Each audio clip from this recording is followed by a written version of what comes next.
గట్కేసర్ ఆర్యవైశ్య కళ్యాణ మండపం వద్ద గాంధీ వర్ధంతి సందర్భంగా రక్తదాన శిబిరం మన మండల ఆర్యవైశ్య సంఘ అధ్యక్షులు పసుపునూరి చంద్రశేఖర్ మరియు పురపాలక సంఘ అధ్యక్షులు శరత్ గుప్తా గారి ఆధ్వర్యంలో ఈ కార్యక్రమం నిర్వహించబడింది.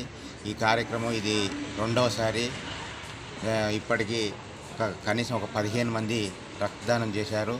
ఇలాగే ప్రతి 6 నెలలకు ఒకసారి ఈ రక్తదాన శిబిరం నిర్వహించాలని మా యొక్క పట్టణ మరియు మండల అధ్యక్షులను నేను కోరుకుంటున్నాను. ఇది ప్రతి ఒక్క ప్రాణానికి, ప్రతి ఒక్క జీవికి ప్రాణము అందించినటువంటిది. ఎలాగంటే మనం డబ్బులు పెడితే అన్నీ వస్తాయి కానీ రక్తం మాత్రం దొరకదు. కాబట్టి రక్తదాన శిబిరము ప్రతి 6 నెలలకోసారైనా కనీసము ఏర్పాటు చేయాలని కోరుకుంటున్నాను.